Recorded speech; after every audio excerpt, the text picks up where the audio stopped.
అందరికీ నమస్తే అండి. ఇప్పుడు మన వీడియో ఏమంటే మన వాళ్ళతో ఫుల్ కామెడీ చేస్తూ నేను నవ్వుతూ వాళ్ళు నవ్విస్తూ ఫుల్ వీడియో తీసాము. అది రేపు మీ ముందుకు తీసుకొస్తాను. ఈ రోజు అయితే కొన్ని బిట్లు అందులో మీ ముందుకు తీసుకొచ్చాను ఈ షార్ట్స్ రూపంగా. ఇది చూడండి, మీకు నచ్చితే రేపు వీడియో కోసం వెయిట్ చేయండి. ఓకేనా? కమెంట్ లో నాకు తెలియజేయండి.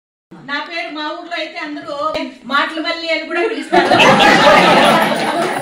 ఇంకా మా ఆయన చెప్పాలంటే మా ఆయన ఏమో చాలా మంచోడు, గీసిన గీట దాటుడు అని బయట జనాలు అనుకుంటారు.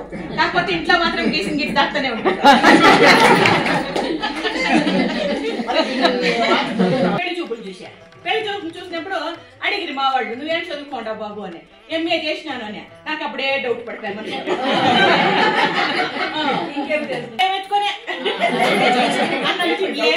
అన్నం తినలే, నీళ్ళు తాగలే, నిద్రపోలే, ఇది అయిపోయా. మా నాయన అంటాడేమంటే వాళ్ళు మాత్రం ఖచ్చితంగా అనుకుంటారు, నువ్వు ఇట్లా అన్నం తిని కూడా సన్నగా అయిపోతున్నావు, పెళ్లి కూతురు మా మార్చేసిండారు అనుకుంటారు.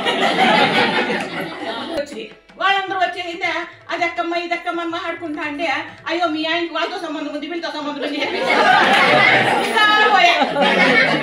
అయిపోయా. ఏం చేసేది నాకు అర్థం కాలే. మా ఎంబడి చెప్పేట్లే, ఊరికే ఉండేట్లే. సరే కానీ పని ఇట్లు కాదు, నా మొగుడినే గీస్తే సరిపోయా.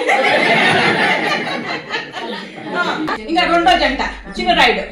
చిన్నరాయుడు అంటే మీద ప్రజలన్నా చాలా అభిమానం.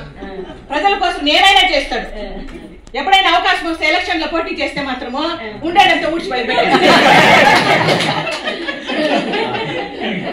ఈ కామెడీ బిట్లు ఈ రోజు మీకు అర్థం కాకపోవచ్చు, రేపు ఫుల్ వీడియోలో క్లియర్గా అర్థమవుతుంది. మీరు చూడాలనుకుంటే రేపటి వీడియో కోసం వెయిట్ చేయాలి. ఓకేనా? Thank you so much.